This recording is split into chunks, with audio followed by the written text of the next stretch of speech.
ร่างกายพวกเฮาห่วงหนักห่วงหนาเนาะมีอะไรดีๆนะกินดีๆหาให้มันกินเนาะอันใดอุ่นๆนิ่มๆนุ่มๆหามาให้มันใส่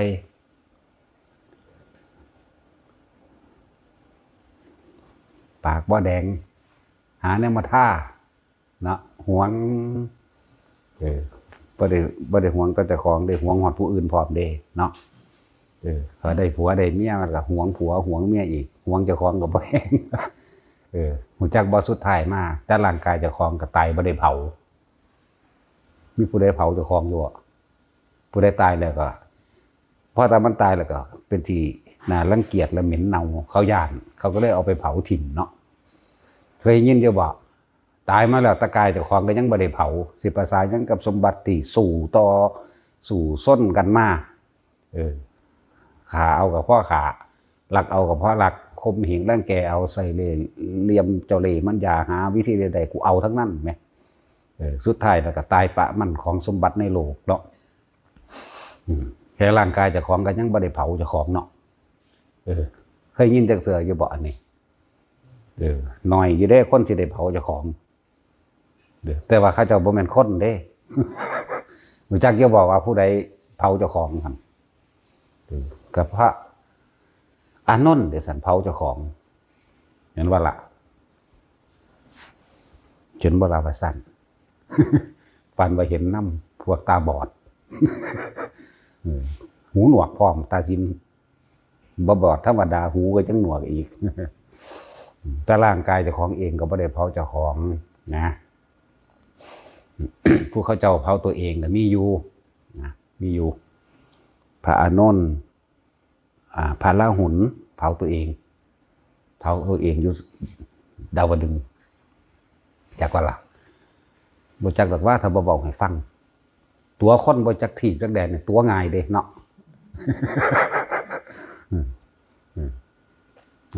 เกิดแม่นตัวฟังแล้วก็เชื่อได้บัดนี้บ่คิดว่าสิพิสูจน์เบิ่งให้มันได้คือเพิ่นก็น่าดีเนาะ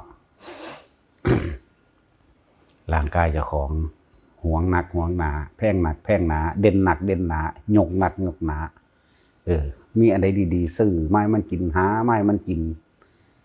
ดีในความรู้สึกว่าพอใจนั่นแหละพอใจในรสชาติอาหารก็แต่งให้มันกินหาสรรหาบ่มีเงินซื้อก็ลักกิน บ่มีเงินอีหลีนั่นแหละลองเบิ่งแม่ว่าน้องสั่นตัวเสื้อผ้าหามาใส่กับย่างนิ่มย่างนุ่มนิ่มก็คือนุ่มนิ่มตามอารมณ์ความพอใจของเองแหละสั่นรองเท้าอันใดก็แต่งมาใส่และเป็นทั้งสั่นย่านเขาบ่มักเจ้าของก็หาน้ำมาท่าหน้าท่าปากเหมือนบ่ล่ะเครื่องสำอางกองจูนพูนอยู่จักกะโหลกวะกะโหลกใส่เข่าตะกี้เนาะ2-3 กะโหลกของอีบูดนี่ทั้งหลายอีหานี่ตื่นขึ้นมาแต่เด็กๆคุณอยู่หน้ากระจกนั่นแหละจับเฟดอ่อนกันมาได้กับปุ้งลิงปักปุ้งลิงสะบัดท่าแง่งใส่แง่งขวายิ้มยิ่งแขวใส่ยิ่งเก่าขวาเนาะดึงเสือดึงนั่นต้องมาลูบดากเจ้าของอีกเฮ้ยอีหามเลยเป็นสัตว์แล้ว2-3 กะโหลกคนเด้แต่คนเด็กหน่อยสมมติบ่ฮู้จักกะโหลกดอกแต่ว่า3 เข่ง4 เข่งนี่สิพ่อเข้าใจอยู่เข่งมันก็ยังบ่ฮู้จักอีกเนาะว่ากระสอบนี่พ่อได้เห็นอยู่เป็นกระสอบคนนี้บ่ธรรมดาเด้เพราะนั้นมันหักมันหวงปานใดร่างกายมันเองก็เลยก็มันก็หักก็หวงเพราะว่ามันก็จักให้คนมาเอามันนั่นแหละสิมีอีหยังอีกแน่แนวใดดีๆมันก็สรรหาคือกันน้องสั่นทุกคนนั่นแหละว่าท่าหุ่นท่าพี่แย่งไปแย่งมาผมงอกพูดแล้ววันนี้คิดหาแนวมายอมได้บาทนี้ธรรมดาพอหาแนวมายอมเดี๋ยวเพราะแต่เห็นหัวงอกปั๊บพุ่นฮอดร้านค้าแล้วฮอด7-11แล้วบางทีไปซื้อแนวมายอมไหมมันธรรมดาบ่อย่างนั้นแล้วมันไม่ธรรมดาได้ในก็นั่นก็แต่งเด้จังมันตัดทรงใด มันเห็นอีหลีเด้มันจังหัวอีหานี่ ทุกคนละอีเป็ดมันนั่นเฮ้ยห้างเผิงห่างนี่ไปหาแถวนี้รถขวบมันนั่นปีนปังงางอยู่มันนงยังหลัดไว้เยอะวะล่ะขาสีฟ้ากระเดยอยู่เว้ยมันห้างเผิงออกมาเบิดซะบ่สู้สู้ห้างเผิงห่างเด้อสู้นั่นน่ะเป็นสั่นเลยนี่เบิดนั่นแหละเนาะหวงบันไดร่างกายเจ้าของเองสุดท้ายมากก็ยังบ่ได้เผาเจ้าของเห็นบ่ขนาดว่าคนที่หักที่เขายั่งอยู่นั่นน่ะเขาย่านเน่าเหม็นเขาเลยไปเผาถิ่มไหมเนาะตัวเองก็ยังบ่ได้เผาตัวเอง แต่ว่าตอนเลี้ยงมันนี่แหละอุ้ยหาเลี้ยงเต็มที่แนวอยู่แนวกินอันใดมันแสบสรรหามาเสื้อผ้าอันใดมันดีมันสวยงามตามความรู้สึกพอใจของเจ้าของหามาธรรมดาล่ะก็เอาไปใส่อ่างกันได้บ่เนี่ยนะสุดท้ายแล้วก็ตายหอดบ่ได้เผาเจ้าของนั่นแหละผู้ที่เพิ่นเผาเจ้าของก็มีอยู่พระอานนท์พระราหุลแล้วก็อีกหลายองค์อยู่ที่เขาเจ้านายคนขักหลายนี้ไปเผาตัวเองเลยเขาเตโชกสินขึ้นระหว่างกลางแม่น้ำโลหินีเผาเจ้าของนี่คือพระอานนท์ส่วนพระราหุลนี่39 ปีบ่อยู่เลยมาโลกมนุษย์สมกับเพิ่นลำบากเพื่อพวกเฮาเลือกเข้าใจอย่าบอกคำว่าลำบากเพื่อพวกเฮาการสร้างบารมีอันจังสั่นน่ะถ้าบ่ครบสมบูรณ์แบบบ่เป็นไปตามนั้นมันบ่ได้ตรัสรู้เด้เสียสละตัวเองเพื่อผู้อื่นเด่นพระราหุลก็ดีนั่นแหละ ถูกศาสตร์ว่าตั้งแต่พอท่านเจ้าของเองอันใดพอถือว่าเฮ็ดประโยชน์ยิ่งใหญ่ซึ่งแม้นเฮาสิบ่เข้าใจอันเป็นอจินไตยกระชั้นเถอะที่ว่าบ่ดีบ่มีดอกแหมแต่สละตัวเองออกเด้ดีใจยิ้มแย้มแจ่มใสเลยทั้งสั้นแล้วนั่นแหละเป็นตาหนาสลดใจว่าพวกเฮาขนาดตายยังบ่ได้เผาเจ้าของทั้งที่มันเป็นของที่น่ารักที่สุดก็คือตัวเองนั่นแหละรักใดที่เสมอด้วยรักตนไม่มีนอกนั้นก็สนองตัณหาอารมณ์แห่งตนเด้อเฮาหักเจ้าของหาให้กินอย่างเอาที่ตัวเองพอใจในรสชาติแห่งอาหารเสื้อผ้าก็เอาอย่างที่ตัวเองที่ว่าถือใจในสีถือใจในความสัมผัสที่นุ่มนวลนั่นแหละรองเท้าก็เอาถูกใจในใส่ดีหรือว่าเป็นที่คนนิยมชอบนั่นแหละอยากให้คนยองเจ้าของหักเจ้าของก็ดีเรื่องสั้นนะผมทรงใดก็ไปตัดไปแต่งอันใดเขานิยมชอบนั่นแต่งหน้าท่าตาก็ไปหามานั่นแหละคิวว่ามีก็เขียนอีกเป็นเรื่องใดล่ะเป็นเรื่องสั้นแล้ว หลายอย่างที่เฮาบ่เข้าใจว่าสุดท้ายต้องตายนี่แหละเนาะนี่มาสุดท้ายแม้แต่ร่างกายตัวเองยังบ่ได้เผาเลยเขาขี้เดียดเขาก็เริ่มไปเผาทิ้งเนาะนั่นแหละซะคิดเบิ่งดีๆเด้อบ่มีผู้ใดมาได้เผาตัวเองจักคนผู้เผาตัวเองนั่นคือบ่แม่นคนให้ได้ว่าล่ะขาดจากความเป็นสัตว์ไปแล้วขาดจากความยึดติดไปแล้วขาดจากความอยากได้ดีมีเป็นไปแล้วคือพระอานนท์จังซี่เผาตัวเองนี่มันมีในตำราก็บอกตำราแน่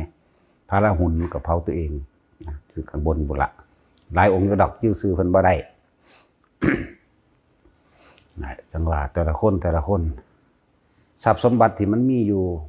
ในโลกอันนี้มันเป็นแค่ว่าของให้เฮาใส่อย่างระมัดระวังเด้จากว่าระมัดระวังบ่ให้มันไปทำลายเบียดเบียนผู้ใดผู้หนึ่งความเห็นแก่โตก็หักเจ้าของเลยเห็นแก่โตก็เลยบอกกับมาหมองเก่านี่แหละมันก็เลยเที่ยวกันไหวตายเกิดเพราะว่าบ่รู้ความจริงความจริงสิ่งทั้งปวงนี่เกิดขึ้น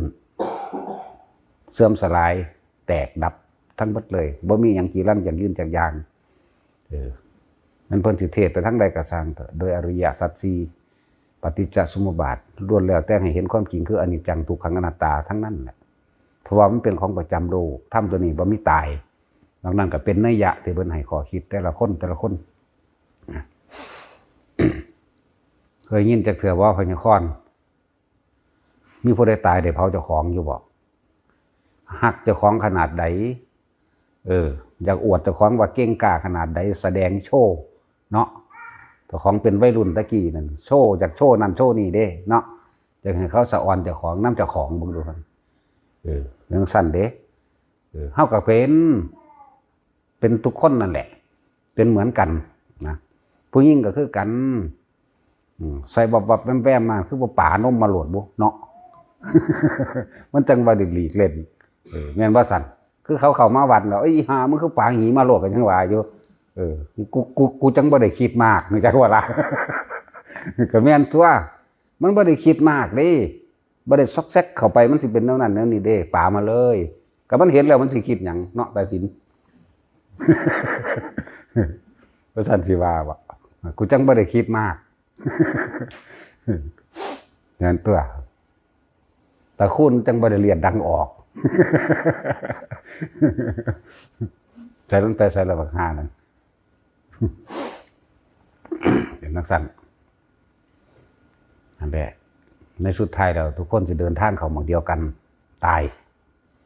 นะแล้วก็บ่มีผู้ใดได้เผาเจ้าของอีกอยู่นี่นั่นแหละนี่ตั้งแต่ผู้อื่นเผาเขาขี้เดียดเขาย่านเขาเน่าเขาเหม็นนี่ครับว่าแต่ของยังสิมาหักว่าถนอมยังกระดอแท้ใส่ชีวิตต่างการเอาตัวอันนี้ควรอันนี้บ่ควรแต่ให้มันรู้จักตัวนั่นแหละวันที่เท่าไรล่ะบวชวันที่31เนาะ31ตอนเช้าผู้ใดอยากเป็นเจ้าภาพบวชคำว่าเจ้าภาพบวชก็บ่แม่นว่าถ้าสิมาซื้อผ้าเหลืองให้ได้อยู่นี่มันก็เป็นร้อยแล้ว สร้างกุฏิค่าไฟค่ารถค่าน้ำมูกน้ำมันมีเบิดนั่นแหละเฮาใส่ซ่องให้อุปชาก็บ่แม่นว่าเฮาสิใส่ซ่องไว้ให้เพิ่นไปซื้อนะของอยู่ของกินเพิ่นดอกบ่อึดดอกเพิ่นก็ดีแต่ว่าค่าไฟเขาบ่เอาพรอยากว่าล่ะค่าไฟเขาบ่เอาพรค่าน้ำมันไปหันมื้อนี้เขาก็บ่รับพรค่าหมอเขาก็บ่เอาพรมันมีหลายๆอย่างอยู่เขาบ่เอาพรมันจังซั่นแล้ว ก็เลยต้องใส่เพิ่นนำตัวเจ็บไข้ได้ป่วยถอนแขวจังซี่ทางที่มันเจ็บปวดมันก็ให้พรบ่ได้จักบ่เลยเอาเงินให้เห็นบ่ล่ะนั่นแหละทั้งว่าคำผู้ใดอยากเป็นเจ้าภาพบวชก็รวมมาโลด3องค์บวชภิกษุใหม่ภิกษุสงฆ์ใหม่การบวชเป็นของเฮ็ดได้ยากอยู่เด้อบ่แม่นธรรมดาเด้จริงต้องจิตใจต้องสละทางโลกออกมาแล้วถ้าเฮาบ่มีความอยากได้ดีมีเป็นอีหยังโดยทางโลกแล้วนั่นมันเหลือแต่แค่คุมอารมณ์เจ้าของคุมบ่ให้มันเกิดอารมณ์ใดเท่านั้นเด้วิธีควบคุมอารมณ์เฮาก็มีอยู่แล้วคนภาวนามันบ่ได้ยากดอกมันบ่ได้เร่าร้อนบ่ได้กังวลดอกเฮาเห็นโทษแห่งการหาเฮาเห็นโทษในการเบียดเบียนเฮาเห็นโทษในหลายๆอย่างในประสบการณ์ชีวิตจริงของเฮาเองนะเฮามาเห็นมันคักแล้วคนที่เคยมีเมียเล่นการพนันเมียติดเหล้าเมียติดยาหรือเมียเป็นบ้าไปแนวอื่นเจอแยะจังนี้เฮาเห็นโทษมันตัวนี้ดึงออกมาโลดปลาแมงโลดจักบ่ล่ะสะอ่อนอีหยังกระดอได้นั่นแหละแล้วมันเห็นโทษบ่แห้งดอกเฮ็ดจังไดมันก็แก้บ่ได้แก้ที่ใจตัวเองดีกว่าเห็นบ่หันเข้ามาแก้ตัวเองเลยแต่เฮายังมีความอาลัยอาวรณ์อยากให้ได้อยากให้เป็นแบบนั้นแบบนี้อยู่มันบ่มีทางแก้ได้ดอกเพราะสมบัติให้คนทั้งโลกมันบ่มีพ่อคนพ่อบ่เป็นคนแปลว่าวุ่นวายคนแปลว่ามากเรื่องคณะนี่ภาษาบาลีว่าคณะแปลว่าหมู่มากแต่หมู่มากก็ต้องเรื่องมากวุ่นวายมากนั่นแหละคำภาษาคนภาษาเฮาว่าคนภาษาบาลีว่าคณะจากว่าล่ะเรื่องมากนั่นแหละเพราะว่าเป็นดอกแต่เฮาเห็นเหตุหลายๆอย่างที่บ่อาจสามารถแก้ได้นะเกินสุดกำลังพอความคิดของไผของมันแก้ความคิดให้กันบ่ได้เด้บ่คิดแทนกันบ่ได้ความรู้สึกก็แทนกันบ่ได้ดังนั้นดึงออกมาเบิ่งเจ้าของตัวเองจะรู้ตัวเองดึงความคิดมาควบคุมความคิดเจ้าของดีกว่าบ่ต้องไปควบคุมไผดอกมันควบคุมบ่ได้มัดใส่เสาไว้แท้ๆความคิดมันก็ยังไปเห็นบ่ล่ะติดคุกไว้มีกรงขังไว้ความคิดมันก็ไปบ่อยู่นี่แหละคนเฮาสิเป็นไปตามสิ่งที่คิดคือความคิดของเองภาคกระทำจิตเป็นนายกายเป็นบ่าวเห็นบ่ล่ะก็ความคิดนั่นแหละฉะนั้นควบคุมเจ้าของนั่นได้แต่ควบคุมผู้อื่นบ่ได้เขาก็คิดอย่างหนึ่งเฮาก็คิดอย่างหนึ่งความอยากของเฮาเองนั่นแหละเฮ็ดให้เฮาเที่ยวเวียนว่ายตายเกิดไปตามวัฏฏะเห็นบ่เนี่ยวัฏฏะแปลว่าหยังหมุนรอบ วนหลอบไปตามความคิดการกระทำคำพูดก็ย่อมออกจากความคิดนั่นแหละดังนั้นเฮาพยายามควบคุมความคิดซึ่งเป็นของบ่ได้ยากเพิ่นก็แนะอยู่ซุมื้อพระพุทธเจ้าก็แนะมาแล้ว 2,000 กว่าปีแล้วอานาปานสติอยู่ในลมหายใจถ้าเฮาอยู่ในลมหายใจได้ในกายในเวทนาในจิตของเจ้าของมันสิไปไสวะมันก็เห็นสิ่งทั้งปวงคือธรรมกายเวทนาจิตธรรมอยู่ในกายอยู่ในเวทนาอยู่ในจิตมันก็เห็นอนิจจังทุกขังอนัตตามั่งมันก็เห็นสิ่งทั้งหลายทั้งปวงมีแต่ความดับมันก็เห็นของมันเองในหันแหละอยู่ในกายมั่งอยู่ในเวทนามั่งอยู่ในจิตมั่งจิตในจิตเนี่ยสติกำกับจิตมั่งเนี่ยกำกับมาไว้ก็ในลมหายใจมั่งกำกับมาไว้ในกายมั่งหลายๆอย่างที่เพิ่นสอนไว้แสดงไว้โดยแล้วแต่เป็นกุศโลบายเพื่อให้อยู่ในตัวเองเด้นั่นบ่แม่นไปอยู่นำผู้อื่นแต่อยู่นำผู้อื่นทุกข์ล้วนๆตอนนี้อยู่ไดน้อนะอันนี้เป็นสั่น อันนี้ว่าเฮาอยู่ในกายคืออยู่ในลมหายใจมั่งแต่อยู่ลมหายใจเมื่อลมหายใจมันบ่อยู่ได้ก็กลับมาอยู่กับเวทนาคือความรู้สึกอันที่เฮาฝึกกันอยู่เดี๋ยวนี้แหละแล้วก็อยู่ในจิตนะมันยังมีมันเป็นช่วงๆของมันอยู่ดอกแต่ละอันแต่ละอย่างบางที่ช่วงเฮานอนบ่หลับคนที่ฝึกอยู่แล้วนะสภาวะแห่งจิตตื่นรู้มันอยากให้พิจารณาแต่ว่าเฮาบ่รู้พิจารณาเลยพิจารณาในทุกข์ของร่างกายนี่ทุกข์ของการทำมาหากินทุกข์ของการคบค้าสมาคมกับคนทุกข์กับความเจ็บไข้ได้ป่วยทุกข์กับการพลัดพรากเกิดความรู้สึกอย่างกับการพลัดพรากจะออกเข้าไปต้องหาสาเหตุเนี่ยมันก็ทุกข์แล้วก็หาสาเหตุมันตัวสมุทัยสาเหตุมันนะแต่มันเห็นสาเหตุมันก็ดับวันนี้ชีวิตยังเหลืออยู่ใส่ไปแล้วก็ใส่โดยมรรคมีองค์8นี่แหละดูจังสี่คนภาวนามันบ่ได้เราหลอนกังวลดอกจากบ่มาพอมันเห็นสภาวะแห่งความคิดเจ้าของสภาวะความรู้สึกเนี่ยแต่เข้าใจแล้วคำว่าภาวนาก็แปลว่าภาวะนี่แปลว่าพบหน้าคือความรู้สึกของใจห้องคือจิตใจที่มันผ่านหลายๆอย่างมาแล้วหลายๆอย่างมาแล้วมันจะเห็นสภาวะของเจ้าของเองอันมีอารมณ์แบบนี้ไปเกิดแบบนี้อารมณ์แบบนี้ไปเกิดแบบนี้พบนี้แบบนั้นเนี่ยแต่คนภาวนาเนี่ยมันก็หันเข้ามาเลยว่าทุกคนมีวิหารธรรมอันเป็นเครื่องอยู่อันใดอันหนึ่งสร้างวิหารธรรมของเจ้าของเองวิหารแปลว่าที่อยู่ธรรมะคือความจริงแห่งความรู้สึกของตนนี่แหละวิหารธรรมเรื่อนแห่งใจเรื่อนแห่งความรู้สึกก็เลยว่าทั้งสี่นะหาเครื่องอยู่ตัวถ้ามันอยู่ทั้งสี่มันสิไปเล่าหลอนกังวลมาขับไผ่มันสิให้สิห้องมาจากใสมันสิกล้าสิกลัวมาจากใสเดี๋ยวนี้อยู่ตะแคร่ในนี่ไหมอยู่ในกายกับไม้ให้เอาถ้ากายในกายก็เอาลมหายใจนั่นแหละเดี๋ยวสิอยู่ในกายโดยพิจารณาอสุภะก็ว่าไปที่เกสาโลมานะคาตันโตตะเจ้ามังสังนังก็ว่าไปที่นึกภาพจินตนาการเนี่ยมันไปคิดถึงผู้อื่นความร้อนความกังวลความกล้าความกลัวมันสิมาจากใสความอยากได้อยากเป็นมันสิมาจากใสเลยนั่นแหละเกสาผมโลมาขนนะคะเล็บทันตาฟันตะโจนังมังสังเงินอาหารูเอ็นอธิกระดูกอธิมันชังอยู่ในกระดูกว่างกันม้ามหัตถยังหัวใจเนี่ยไล่ไปที่เขาบ่เว้าซื่อได้ภาษานั่นนะเว้าได้เบิดนั่นแหละบ่เว้า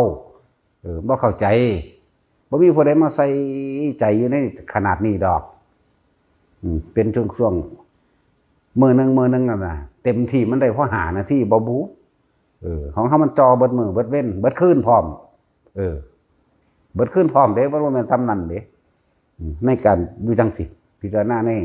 ในกายในเวทนาในจิตของเจ้าของเองนั่นแล้วเบิดก็เลยเอิ้นว่าภาวนามันก็หูสภาวะของเจ้าของเองแล้วมันก็พัฒนาจิตใจของเจ้าของเองคิดไปหาผู้นี้เดี๋ยวก็สั่งเดี๋ยวก็หักแม่นบ่ล่ะเดี๋ยวก็อยากให้เป็นแบบนั้นเดี๋ยวก็อยากได้แบบนี้นะอยู่ในเกสาโลมานาคาทันตาเนี่ยไล่ไปที่ไล่ไปเบิดหันแหละไล่ไปไล่มากเอาไปมากกันเริ่มนับเส้นผมเริ่มนับกระดูกเริ่มนับข้อต่อกระดูกจุดนั้นจุดนี้เขาไปฮอดเส้นเอ็นมีจักเส้นขึ้นไปเพื่อฮอดเส้นเลือดฝอยเยื่อในกระดูกไม่เท่าใดธรรมดาเลยเยื่อในกระดูกนี่โดยประมาณเท่าใดอยู่นะเขาบอกประมาณไปเขาเอาเต็มเลยเยื่อในกระดูกที่มันเป็นใหญ่ๆนั่น900,000คนได้พุ่นน่ะเอาพุ่นละว่าสันติว่าเขาอยู่จังสี่บอก มันจะไปหักไผสร้างไผเป็นถ้ามันอยู่จังสี่900,000เด้อจักบ่ล่ะคือเฮากินต้มดุกต้มไก่เห็นบ่ตาสินเจ้าเคยดูตูบบ่มันนัวๆน่ะนะเนาะเราเยอะในกระดูกเจ้าของเองจักว่าหั่นจังซั่นแหละแซ่บเนาะยำเอ็น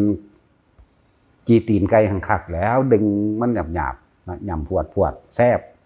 กินเจ้าของอะไรมันจักบ่ล่ะนั่นสั่นเอ็นใหญ่900เอ็นน้อย9,000เยอะในกระดูก900,000จักบ่ล่ะจังสั่นแล้วที่เฮาดูตุ๊บๆอยู่น่ะกระดูกเจ้าของยังบ่ฮู้จักจักทอนเนาะแต่ว่าเรื่องของผู้อื่นรู้ดีเบิดรู้ซัวนั่นบ่ฮู้จักบ่รู้ซัวของเจ้าของเด้ไปหารู้ดีผู้อื่นแต่ว่าบ่รู้ซัวของเจ้าของเนาะจังซั่นล่ะและคิดเบิ่งดีๆเด้อขนาดร่างกายของเจ้าของเฮาก็หักก็หมู่อยู่แล้วหาแนวมาบำรุงบำเรอมันอาหารแซ่บที่สุดอารมณ์ความพอใจเด้แม่นบ่ที่ว่าแซ่บที่สุดเนี่ยผู้อื่นอาจสิบ่แซ่บกับเฮามีแต่เรื่องอารมณ์ของเจ้าของได้บัดนี้อารมณ์ความรู้สึกในความพอใจตำบักหุ่งกูมักรสชาตินี้กูบ่มักรสชาตินั้นนะจังซั่นแล้วนั่นแหละอารมณ์เบิดละอารมณ์ให้มันเป็นเสื้อผ้าบัดนี้กูมักสีนี้กูบ่มักสีนั้นทั้งที่มันคือกันนี่อารมณ์แห่งตนเบิดเด้เฮาสิไปบังคับผู้อื่นให้มามักคือเฮาก็บ่ได้เนาะจังซั่นแล้วนั่นแหละบ่ว่าสิรูปรสกลิ่นเสียงอีหยังก็แล้วแต่มันขึ้นอยู่กับที่เฮามีความยินดีพอใจตัวเดียวราคะจักบ่ราคะแปลว่าอารมณ์ความรู้สึกที่พอใจในรูปลักษณะท่าทางรูปลักษณะท่าทางของเสื้อผ้ารูปลักษณะท่าทางของรองเท้ารูปลักษณะท่าทางของรถของหมูของหมาของคนเห็นบ่นี่รูปรสบัดนี้รสชาติอาหารคือกันนั่นแหละบ่ว่าต้องรสแห่งกามแล้วเหมือนบ่ซั่นนี่มันร่วมลึกเข้าไปเบิดเด้ความพอใจในรสแห่งกามนี่เอาอีนี่บ่ดีกูจะเอาอีนี่ก็ได้ด้วยล่ะเนาะเห็นบ่ซั่นมันลึกเข้าไปกว่านั้นอีกเด้รูปรสกลิ่นบ่ว่าจะกินดอกไม้บัดนี้พวกบางคนก็มักดอกกุหลาบบางคนก็มักกินดอกมะลิบางคนก็มักกินแบบนี้ล้วนแล้วแต่แปลว่าราคะอารมณ์ความรู้สึกยินดีพอใจในรูปในรสในกลิ่นในเสียงในเสียงบัดนี้สิเป็นเสียงเพลงหรือซั่นนะเพลงเดียวกันแต่ว่าเปลี่ยนคนร้องกูบ่มักเสียงผู้นี้จักว่าล่ะจังซั่นแล้วกูมักเอกไว้แซ่บจักว่า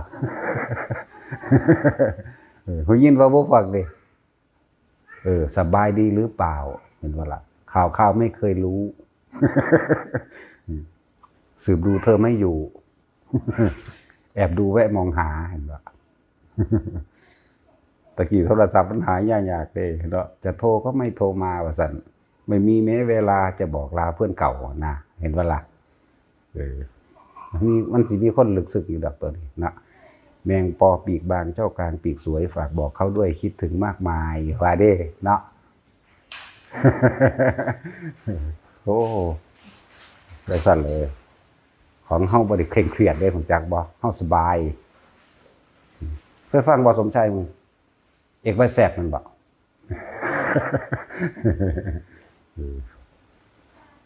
เวลามึงไปกี่วิแววมึงร้องเพลงใด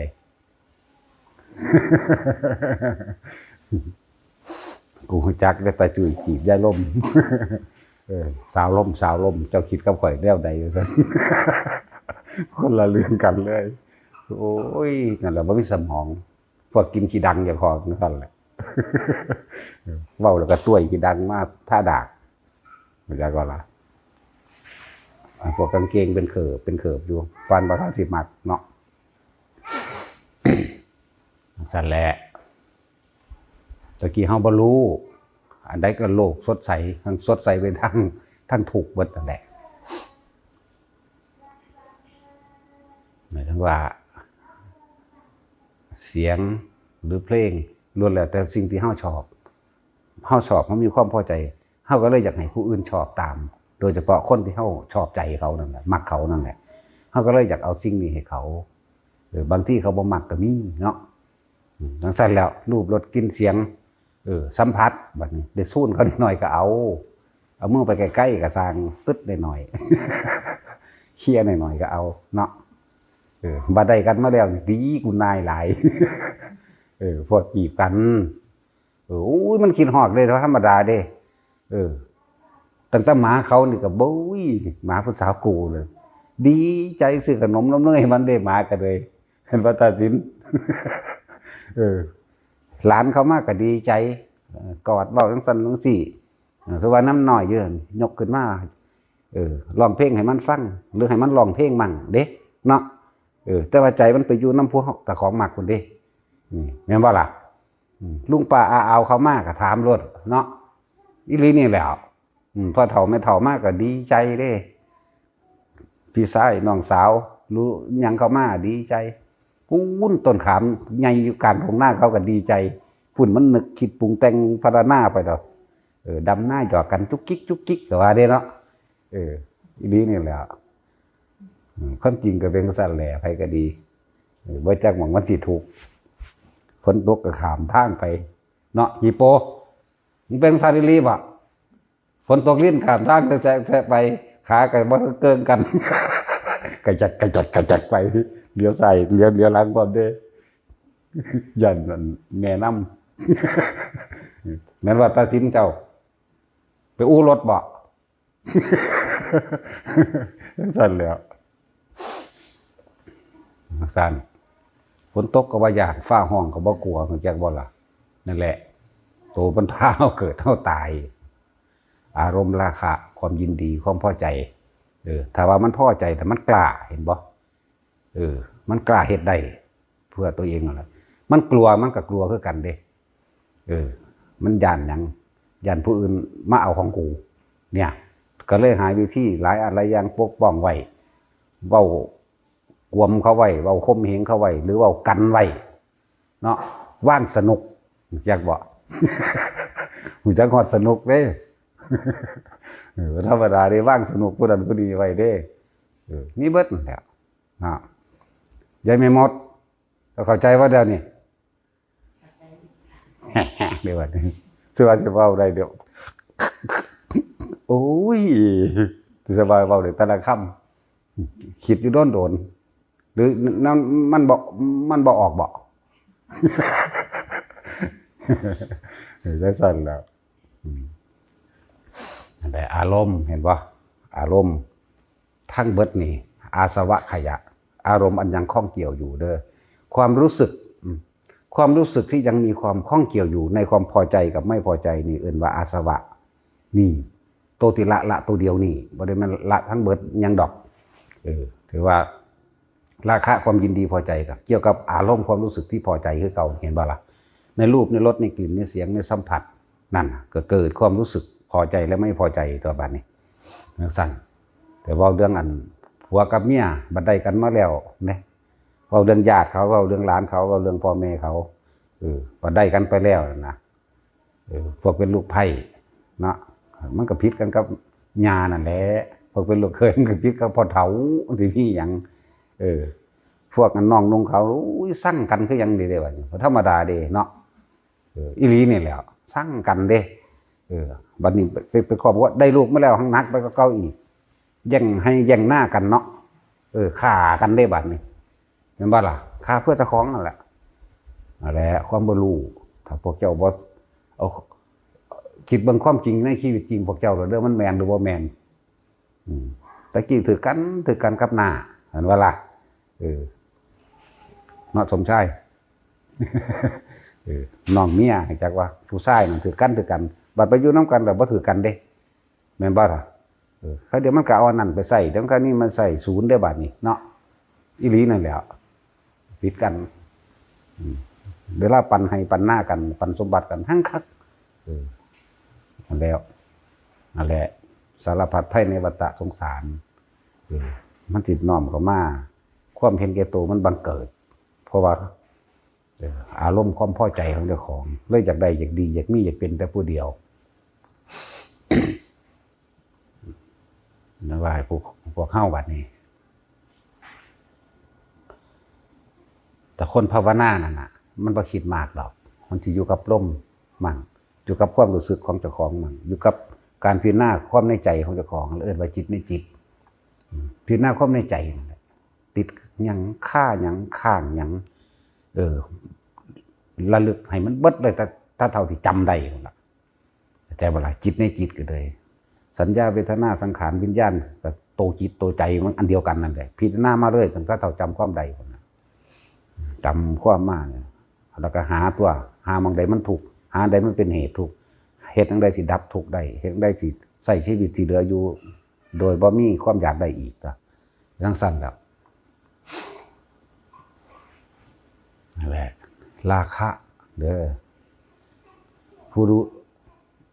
ที่วิธีฝึกหัดปฏิบัติของเฮานี่ถ้าสิเว้าโดยบาลีนะโอรัมภคิยะละสังโยชน์หาที่เดียวเลยอนาคามีเลยเด้นี่มันเป็นตาเหตุเป็นตาเหตุผู้ใดเป็นผู้มีสติรู้อยู่ในลมหายใจนะเฮ็ดไปมันลึงเฮ็ดไปมันชินให้มันคุ้นให้มันไม่เคยกลับเข้ามาล่มเร็วๆอยู่ในความรู้สึกของตัวเองได้เร็วๆอยู่สั่งสอนจิตใจของเจ้าของเองให้ได้เร็วๆนี่ล่ะกายเวทนาจิตธรรมก็เลยนั่นแหละ แต่ที่เว้าตัวอย่างคนที่ตายในลมหายใจเนาะในภกุณะสูตรพระภักขุเพิ่นป่วยนี่จักกะภกุณะนั่นน่ะพระเพิ่นป่วยเป็นโรคเริ่มน้ำหนองน้ำตาตุ่มแตกบ่มีผู้ใดอยากเข้าไปใกล้เขาเจ้าขี้เดียดพระพุทธเจ้าไปก็บอกต้มน้ำเพิ่นเอาผ้านี่ไปซุปน้ำต้มบิดแล้วเพิ่นก็ไปเซตโตเห็นบ่เซตโตกับพระภักขุนั่นแหละพระภักขุเกิดความปลื้มชื่นใจเพิ่นก็แสดงธรรมอริยสัจสี่ให้ฟังเดี๋ยวเพิ่นก็แสดงเกี่ยวกับอานาปานสติให้ฟังระงับราคะแบบใดเด้อหลังจากพระพุทธเจ้าเสร็จเนื้อเสร็จตัวแล้วเพิ่นก็อยู่กับลมหายใจเด้อยู่กับลมเข้าอยู่กับลมออกก็ตายทีนี้พอตายแล้วพระอนุนมาบอกน่าอัศจรรย์จริงเนาะพระภักขุตายแต่ว่ามีผิวพรรณผ่องใสพระพุทธเจ้าบอกว่าไม่ผ่องใสได้อย่างไรเขาไปในที่กลับไม่กลับมาเกิดอีกนั่นแหละหนึ่งตัวอย่างของผู้ตายในลมหายใจเป็นอรหันต์ในตอนนั้นเขาตัดออกเลยใจว่าล่ะนี่ภกุณะพระภักขุอันนี้อานิสงส์แห่งอานาปานสติจิตสุดท้ายตายในลมหายใจผู้ที่สองบอกตัวอย่างให้ฟังคือสมเด็จพ่อสุทโธทนะจักว่าเพิ่นก็ตายเพิ่นได้อรหันต์ตอนใจขาดได้เข้าใจว่าล่ะตอนนั้นเพิ่นป่วยคิดฮอดลูกจักว่าล่ะคิดฮอดลูกแห้งจังซั่นจังซี่หลายอย่างเลยเป็นสติเพ้อไปลงสติเพ้อไปพระพุทธเจ้าก็เสด็จมาพระโมคคัลลาภสารีบุตรพระอย่างละอนุรุทธะพระอานนท์พระราหุลเนี่ยมาตอนเพ้ออยู่หั่นแล้วพระพุทธเจ้าก็เลือกขึ้นสติมาเปิดหน้าต่างเอาลมเย็นๆเข้ามาก่อนก็ถามท่านพ่อเห็นหยังบ่ทั้งหมดก็เห็นว่าต้นไม้สีเขียวไปสีเขียวนั่นสติเรายังดีอยู่เข้าใจบ่ล่ะมันฟื้นขึ้นมาแล้วนะสติยังดีอยู่เจ้าพระพุทธเจ้าว่า ตอนนี้ลูกอยู่ตรงหน้าแท้ๆก็ยังไปคิดถึงสิ่งอื่นหมายถึงว่าความห่วงห่วงบ้านห่วงเมืองนั่นแหละพระพุทธเจ้าก็เลยน้อมเข้ามาให้เบิ่งพระองค์บ่ให้ห่วงนั่นบ่ให้ห่วงนี่เบิ่งพระองค์ก็เอามือลูบอยู่ตรงหัวพระโมคคัลลาภสารีบุตรอยู่ทั้งข้างพระอานนท์กับพระอยู่ทั้งขาซ้ายขาขวาส่วนพระราหุลนั่นน่ะอยู่ทั้งตีนเดี๋ยวเบิ่งผู้นั้นเดี๋ยวเบิ่งผู้นี้เดี๋ยวเบิ่งไปเรื่อยเลยได้สติฟื้นขึ้นมาล่ะวันนี้เพิ่นก็บอกพ่อเพิ่นว่าท่านพ่อนี่เราจะหายใจไปพร้อมๆกันขอให้พ่อจงหายใจช้าๆนี่บอกหายใจเข้ายาวหายใจออกหายใจเข้ายาวออกไปมันก็ม่อยตายซ้ำไปอรหันต์นี่ตัวอย่างสองเห็นบอกตัวอย่างสามมีพิสดารก็นั่นอีกพระโคติกะปาดข้อเจ้าของตายนี่จังว่าล่ะ พระโคติกะ ลูกน้องบริวารเพิ่นทั้งหลายลูกศิษย์เพิ่นทั้งหลายก็ตายก่อนหลายแล้วล่ะพุทธเจ้าแสดงธรรมเทศนาให้เห็นโทษของร่างกายโทษของกายแบบนั้นแบบนี้บางองค์ก็เกิดความเบื่อหน่ายกายเอาบาด จ้างเอาผ่าจ้างแม่ให้ผู้อื่นขาจากว่าละบัดนี้พระโคติกะผู้เป็นอาจารย์นั่นแหละบาทสุดท้ายมาเพิ่นกับเข่าชาญเข่าชาญแล้วมันเสื่อมแล้วเสื่อมอีกเสื่อมแล้วเสื่อมอีกตัดสินใจสุดท้ายมาบ้าออกจากชาญมาออกจากชาญมาเชือดข้อเจ้าของเองปุ๊บแล้วรีบเข้าสู่ลมหายใจเห็นบ่นั่นแหละรีบเข้าสู่ลมหายใจถ้ามีวิปัสสนาถิ่มนิดนึงก็เป็นอรหันต์ไปแต่ในแต่พระพุทธเจ้าก็ได้พากันไปเยี่ยมที่ว่าทางลัดกับทางอ้อมอันใดไกลถามพระอนุนทางอ้อมมันไกลแต่ว่าความสะดวกในการบิณฑบาตอาหารเยอะแยะแต่ทางตรงเป็นทางใดต้องพาภูเขาและขวากน้ำไปถามศรีวลีมาบอกมาอยู่ข้างหลังบ่เป็นอย่างเขาจะได้อาหารจากศรีวลีนะแหละก็สั้นๆล่ะก็ไปล่ะพอไปถึงนาธรรมก็พอดีกับพระโคติกะเชือดข้อตายไม่ไม่กึ่งเรื่องอยู่นั่นแหละแต่ว่าเป็นบรรลุได้ล่ะนั่นแหละเป็นทรงชาญอ่อนๆอย่างเพิ่นบ่ทันทรงดอกตอนนั้นเพิ่นปาดก่อนแล้วเพิ่นจังเข้าในการทรงชาญคือพวกเฮาเฮ็ดอยู่เดี๋ยวนี้แหละแล้วก็คอยเพิ่นก็อยู่ในลมหายใจเพิ่นอยู่ไปอยู่มาตายซ้ำพอดีกับพระพุทธเจ้าเห็นม่านจากมันมาแต่ทางใดแล้วฝุ่นละอองไงคุบถีบเลยม่านเนี่ยแล่นตามหาจิตวิญญาณหาดวงจิตของอันพระโคติกะหาจังใดก็ไปเห็นคนหาในนรกเข้าใจว่าตายเราต้องไปนรกแน่คนแบบนี้อยากอะไรคนหาในนรกถูกเบิดถูกหม่องบ่มีหาตามเดรัจฉานก็บ่มีขึ้นหาตามพรหมโลกมหันต์บ่มีหาหลอนแหลกบ่แล้วเพราะว่ามารผู้มีบาปเธอหาบ่เห็นดอกพระโคติกะเข้าสู่นิพพานแล้วนะตัวอย่าง3หลายพวกดอกอยากให้ทุกคนมั่นใจเด้อคนที่ตายในอานาปานสติเข้าใจบ่เดี๋ยวนี้มีความรู้สึกอยู่แค่กับลมเข้าลมออกลมเข้าลมออกเท่านี้อันเรื่องคำว่าปัญญานั่นน่ะความรอบรู้ในกองสังขารปัญญาทั้งหลายนั่นมันเป็นการทำความคิดเห็นตรงยอมรับเข้าใจบ่ยอมรับจังเกี่ยวกับเรื่องว่าอวิชชาเป็นปัจจัยบังเกิดสังขารเป็นปัจจัยบังเกิดวิญญาณนี่เฮาไล่คิดนึกพิจารณาได้แล้วเฮายอมรับว่ามันเป็นแบบนั้นลงโตสนิทใจบ่ขัดบ่ขืนบ่ฝืนบ่เถียงจักว่ายอมรับว่าสัตว์ทั้งหลายนี่มีเหตุมีปัจจัยให้เกิดแบบนี้เพราะความบ่รู้เพราะความโลภเพราะความโกรธเพราะความหลงจึงเป็นปัจจัยให้ความคิดเกิดแบบนี้อารมณ์นี่เป็นแบบนี้ไปเกิดในภพในภูมิแบบนี้นั่นน่ะไล่ไปนี่สัตว์ทั้งหลายเกิดแบบนี้อวิชชายตเววะอาเสสะเห็นบ่วิราคะนี่ไหมวิราคะนี่ไหมตัวที่ดับไหมวิราคะวิแปลว่าวิปัสสนารู้แจ้งเห็นจริงตามความเป็นจริงรู้เท่าทันอารมณ์ความรู้สึกของเจ้าของแล้ว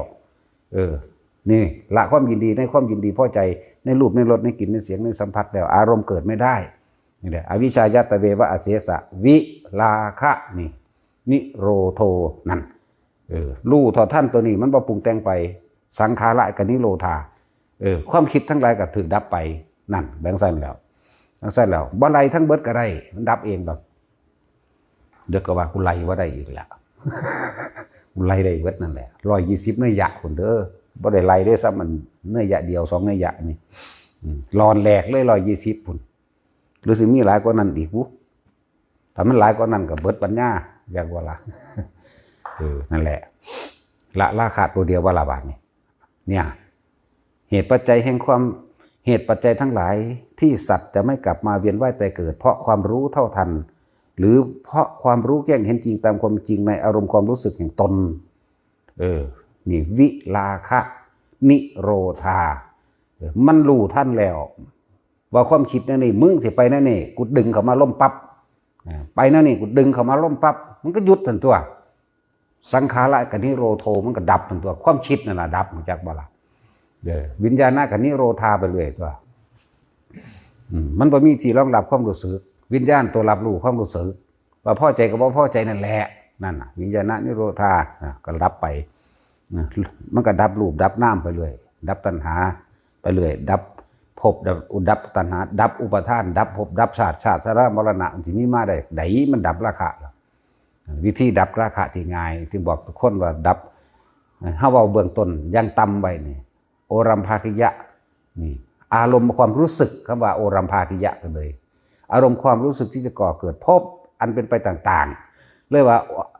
โอรัมภากิยะสังโยชน์5เนี่ย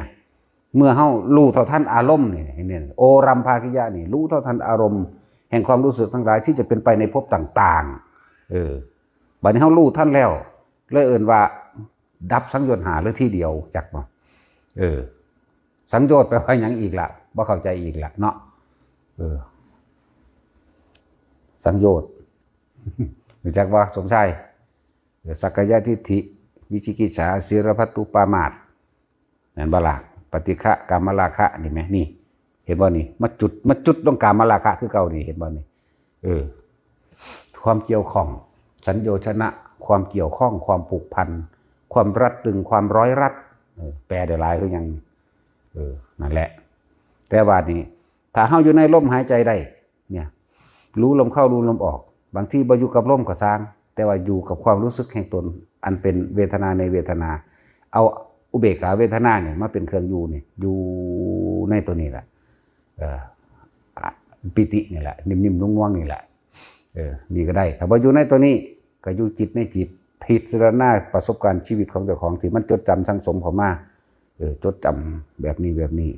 ลงอนิจจังทุกขังอนัตตาลงอนิจจังอนัตตาลง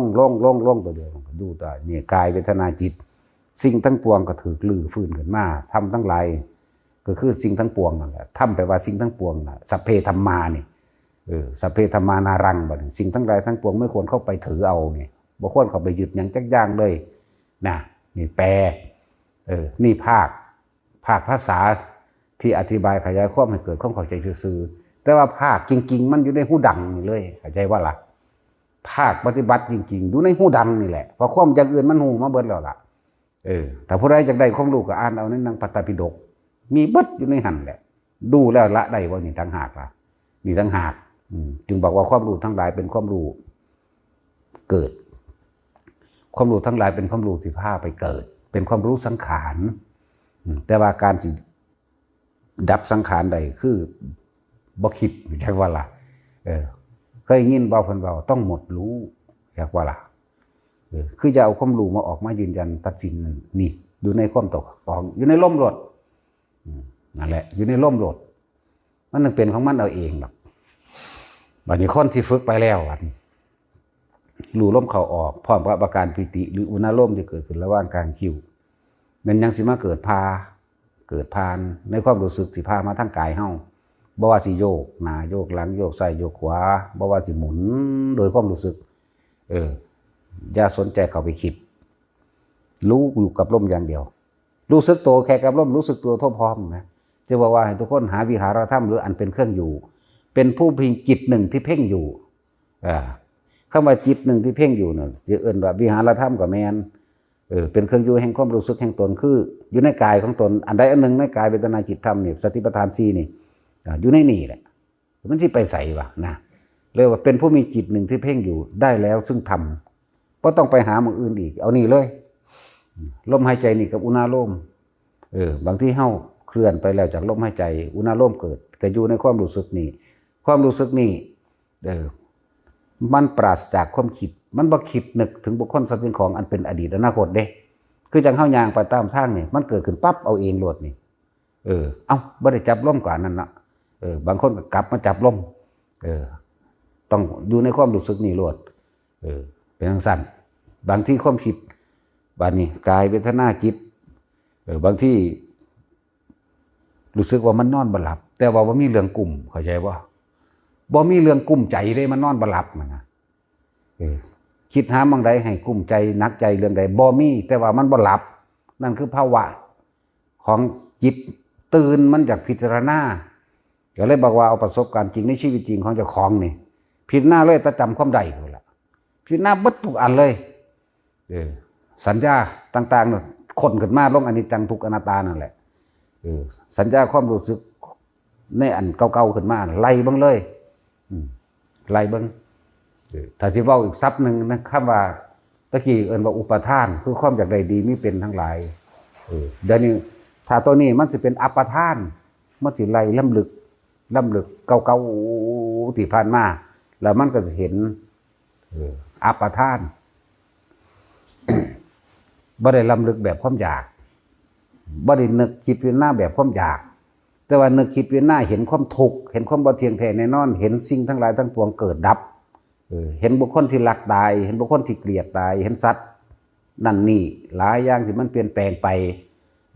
เห็นว่าตะกี้นี่หน้ากูบัดนี้ผู้นั้นซื้อผู้นั้นขายตอนเป็นหน้าผู้อื่นแล้วผู้ละเห็นง้อเห็นควายตะกี้เป็นเคยว่าเป็นของกูบัดนี้ก็ขายผู้นั้นผู้นี้นี่มีแต่ความบ่เที่ยงแท้แน่นอนจากอย่างแหมไล่มาตัวบัดมันเบิดคิดแต่มันฟึบเข้าไปเองดอกจักบ่ล่ะคิดเข้าคักๆโลดบาดมันสิเป็นจังซั่นเด้อคิดเอาจนว่ามันเบิดแนวคิดเบิดแนวจำพุ่นน่ะแล้วบัดมันเบิดดอกจักบ่ล่ะมันบึบเข้าตัวนั้นเองดอกมันก็เว้าได้ซ้ำอยู่แล้วมันบึบ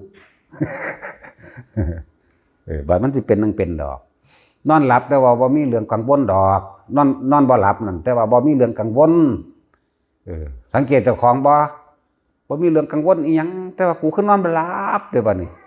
อยากหลับเด้อบัดนี้คืออยากหลับนี่เป็นความอยากเฮาแล้วแต่ว่าจิตมันบ่ยอมให้หลับจักบ่แต่ว่าบ่มีเรื่องกุ้มใจหนักใจอีหยังดอกนั่นแหละได้โอกาสการพิจารณาแบบอุเบกขาเข้าใจบ่นี่มันสิเป็นอุเบกขาแต่ว่าเฮาสิพิจารณาโดยบ่มีอารมณ์บ่คือตะกี้พิจารณาสั่งผู้นั้นเพราะว่ามันขวางกูบ่ให้กูได้อันนั้นได้อันนี้นะมันสิมีอารมณ์ได้ตอนจักบ่ล่ะมีความรู้สึกสิบ่พอใจพิจารณาพวกนั้นเป็นพิจารณาแบบสิแก้แค้นสิเอาคืนสิเว้าใส่สิหยังทุกอย่างแต่ว่าตัวนี้พิจารณาแบบให้เห็นเหตุแห่งทุกข์เลยดิเนี่ยมันสิพิจารณาแบบบ่มีอารมณ์จักบ่ล่ะเดี๋ยวคนสร้างฐานก่อนที่ถึงตัวนี้ก็สร้างฐานให้ดีนั่นแหละฐานยังฐานล่มนี่แหละรู้ถือว่ามีฐานแห่งการรู้เลื่อนๆลอยๆนั่นมันบ่แน่นอนดอกอันรู้จังซั่นก็เลยบอกว่าทุกคนรู้อยู่กับลมรู้หยังเห็นหยังอย่าหนีจากลมก็คืออย่าใส่ความคิดออกไปทางอื่นให้คิดเข้ามาหาลมโลดเวลาเฮาอยู่กับลมหายใจเข้าออกนี่อาการที่บุญลมเกิดมั่งหรือในใดก็สร้างเกิดบ่เกิดก็ตามแต่ลมนี่ลมนี่เป็นหลักสั้นโยกอย่าคิดหาเหตุผลปล่อยผ่านเห็นแสงมับแมบป๊อปแวบมังหันมือนี้ปล่อยผ่านอย่าไปคิดหาว่าเกิดขึ้นจากหยังคือหยังไล่เลยดีเนี่ยแต่คนบ่คิดมันสิบ่มีความไล่เลยดีดอกมันเป็นกลางๆอุเบกขาแต่ว่ามันเห็นอยู่นี่แม่สมมุติว่าเห็นเป็นโดยทั้งในตานี่คือกันบ่คิดหยังจังว่าเทียบทั้งนอกให้เทียบนอกว่าคือเฮาเห็นกันอยู่เดียวนี้แต่ว่าเฮาบ่คิดจักอย่างสินะบัดทั้งในก็คือกันหรือว่าเฮาเห็นผีเห็นเปรตเฮาก็บ่คิดจักอย่างคือกันนี่แหละแต่ว่าหยังเฮาเอาลมนี่มาเป็นเครื่องอยู่ในลมนี่เรียกว่ารู้อยู่กับลมเด้ออย่าไปรู้คิดหาสิ่งนั้นสิ่งนี้ที่มันเกิดความรู้สึกโยกความรู้สึกสั่นเห็นแสงสว่างเห็นผีเห็นเปรตเทวดาอินพรหมหยังก็แล้วแต่เห็นสิ่งนั้นสิ่งนี้เป็นรูปร่างลักษณะเกิดขึ้นเห็นหรือเสียงก็แล้วแต่เสียงทุกอย่างนั่นแหละ เสียงนกฮ้องก็บ่จะไปคิดว่านกหยังอยู่ไกลหรืออยู่ไกลบัดนี้เสียงที่บ่แม่นของธรรมชาติอันเกิดขึ้นจังซี่ก็ให้เข้าใจแบบเสียงนกฮ้องคือบ่ไปคิดหารู้อยู่กับลมอย่างเดียวได้ยินแต่อยู่กับลมได้ยินแต่เอาความคิดจิตของเฮานี่อยู่ในลมหายใจเข้าออกอย่าไปคิดหานกอย่าไปคิดหาเสียงอันแปลกประหลาดนะอย่าไปคิดหาภาพที่มันเกิดขึ้นสารพัดแต่มันสิเกิดอย่างว่าล่ะแต่ว่าอยู่กับลมความคิดก็อยู่กับลมนะร่างกายโยกสั่นก็อยู่กับลมมันสิแล้วเห็นคนอยู่มาแต่ทางหลังก็สร้างอยู่กับลมอย่างเดียวได้กลิ่นหยังก็สร้างให้อยู่กับลมเนี่ยปล่อยผ่านให้เบิดเน้นคือหยังนี่คนมันติดตัวนี้คืออะไรแก้ยังไงบ่ต้องแก้นึกว่าอยู่กับลมรูปรสกลิ่นเสียงสัมผัสแห่งความรู้สึกทางกายก็บอกแล้วบางทีมันก็มือสะบัดออกบางทีมันก็แน่นตึ๊บเข้ามาในตัวนี้แหละ ในหัวใจในกลางอกเข้านี่แน่นจับล็อกข้อนี่หายใจบ่เข้าก็มีพยายามถิ่มออกแล้วอยู่กับลมให้ได้จะนำมาขีดมันหยามมันสิชินมันเลยบ่ผ่านมันหูว่าเฮาฆ่าอันใดมันฆ่าอันนั้นเด้มันดักเฮาทันทีเลยเด้มันก็สิเป็นอันนั้นแหละมาดักไว้แต่เฮาบ่สนใจเสียจักอย่างอยู่กับลมอย่างเดียวแม้นบางที่มีอาการตกวูบรู้จักบ่คือคนสับประงกนี่ทางบ่แม่นมันวูบอย่าคิดหาเหตุผลกลไกกับมันเด้ออย่านำเข้ามาคิดหาสาเหตุว่าเกิดจากหยังอันนั้นคือหยังซื่อว่าจังใดหลายดีจักบ่ล่ะรีบเข้ามาล้มทันทีโลดเข้าใจบ่แต่ละคนเด้อมันเป็นวูบลงไปทีนึงปุ๊บเป็นหยังว่านี่คิดแล้วเข้าใจบ่ล่ะบ่ต้องบัดนี้มันบึบลงไปสูดลมหายใจเข้าลึกๆเลยสูดลมเข้ายาวลมออกยาวลมเข้ายาวลมออกยาวเลยนั่นแหละบอกเบิดทุกีแท้เนาะมันสิลอยขึ้นกระซังกับลมโลดบาดนี่โตมันใหญ่ขึ้นก็มีโตมันลอยไปก็มีแต่ส่วนมากมันสิเป็นแค่ความรู้สึกมันหลอกเข้าออกจึงบอกว่าฝึกมื่นตาเด้อไผก็ดีนั่นแหละสติเฮาจังสิต่อเนื่องนะฝึกมื่นตาให้มันต่อเนื่องแน่มันสิต่อเนื่องเองแบบมื่นตาบัดรับตาก็รับบัดมื่นก็มื่นนอนยืนเดินนั่งเอาเบิดได้เบิดทุกแบบทุกท่าฝึกเอาตัวฝึกอยู่กับลมเด้ข้อมที่ให้ฝึกนี่เกิดยังขึ้นให้กลับมาลมให้เร็วที่สุดนี่นะหรือบอกว่าให้อยู่กับลมรู้ยังเห็นยังก็อยู่กับลมอย่าออกไปรู้หรืออย่าออกไปคิดนั่นเองอย่าไปคิดในสิ่งที่ตาเห็นหูได้ยินบ่ว่าตานอกบ่ว่าตาในบ่ว่าหูนอกบ่ว่าหูในบ่ว่าลิ้นนอกบ่ว่าลิ้นในจักบ่ล่ะรสชาติของเด้อลิ้นในมันเป็นจังไดในนิมิตมันสิเกิดโอ้ยขอบุญขอกุศลน้ำแน่เห็นนางโดนยันหิว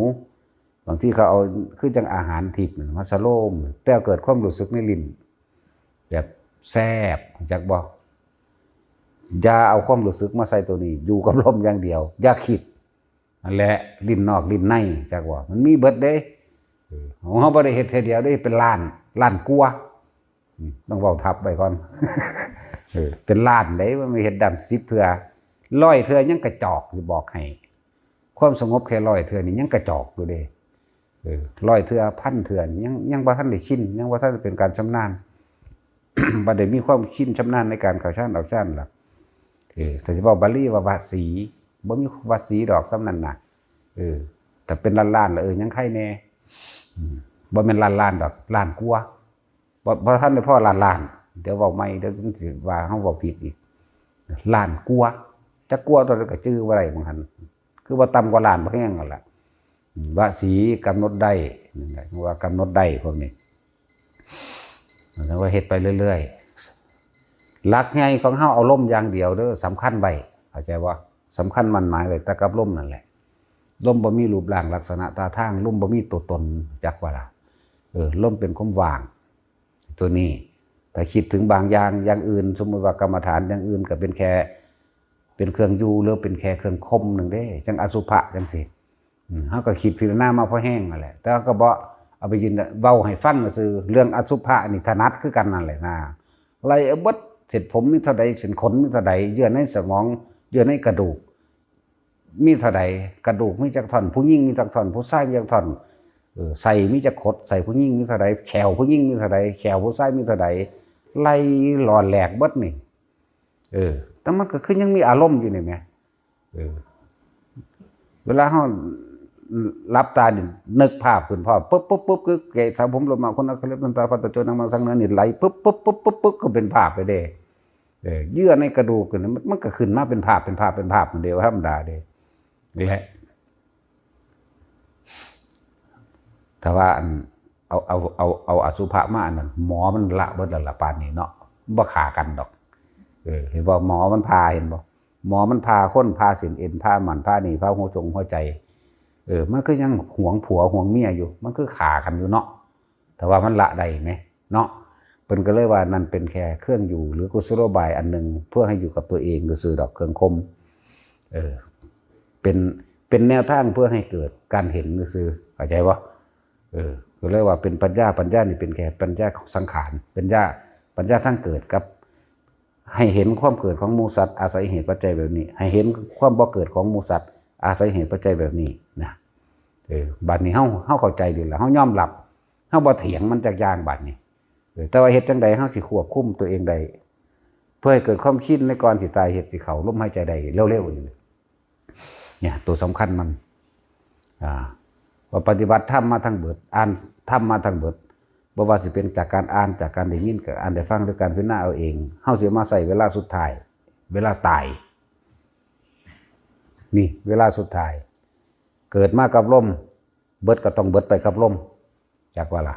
เนี่ยเวลาสุดท้ายเฮ็ดจังได๋สิเข้าตรงนี้ได้ก็เลยว่าทำให้บ่อยทำให้มากทำให้ชินตัวนั่นแหละยึดเอาหลักเดียวนั่นแหละอันอื่นมันเป็นแค่เครื่องคมมันอยู่ซื่อๆกรรมฐาน39อย่างอันนี้เป็นอ้ายหมู่เลยอานาปานสตินี่อย่างที่40เป็น1นั่นแหละเอสามะโควิสุทธิยาเอาตัวนี้นี่แหละหนทางแห่งความบริสุทธิ์อยู่ในลมหายใจโลด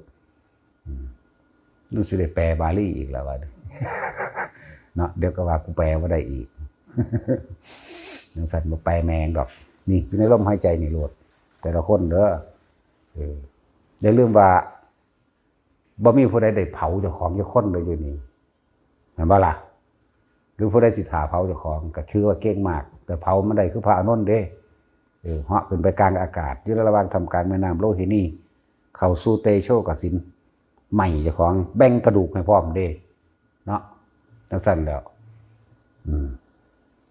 บ่เฮาว่าจักได้ดอกเพราะในเฮาก็หลายคักโพดพระธาตุอันนี้จักว่าล่ะธาตุหยังธาตุกระดูกธาตุดินธาตุน้ำธาตุลมธาตุไฟเผาถิ่มเบิดล่ะจักบ่ต้องไปอยากได้ดอกของผู้อื่นของเจ้าของก็มีคือบ่เฮ็ดเอาเห็นบ่ล่ะอะไรทั้งว่าทุกคนเฮ็ดดูเขามันก็เห็นจักดอกนะเว้าก็เว้าว่าไปไสดอกมันเว้าแล้วอื่นมากก็เว้ามาสู่หูดังลมหายใจคือเก่านั่นแหละมันยกตัวอย่างจังใดมาก็ตามร่วมสู่ลมหายใจทั้งเบิดนั่นแหละผู้ใดอยากเป็นเจ้าภาพบวชก็โอนเงินมาโหลดนะเฮ็ดเบิดทุกแนวล่ะบวช3วันที่31นั่นแหละประมาณ9 โมงกว่าๆนี่แหละเพิ่นบ้างให้ตอนนั้นเฮ็ดตอนนั้นบวช3 คนสถานนี้เป็นสถานฝึกตนสร้างคนให้เป็นพระจักว่าปล่อยว่างหรือประเสริฐก็ว่าไปซื้อมันจะซื้อดอกอันนั้นเองถึงสั้นฉะนั้นคนภาวนาบ่ภาวนาบ่ได้เบิ่งยากดอกมันสิเว้าดูมันสิเว้าดูมันสิลำพึงลำพันเรื่องนั้นเรื่องนี้มันสิมีเหตุผลมากคนภาวนาบ่มีเหตุผลมากดอกนั้นสิเป็นบ่คนบ่ค่อยปากค่อยเว้ากับไผดอกจักว่าล่ะนอกนั้นมันอีหยังบุเนาะผมใช่จังซั่นได้แม่มดจ๋าใช่ไหมโอ้เสียงหวานเห็นเนาะโอ้เราก็น่ารักอยู่เด้เนาะเอาสวัสดี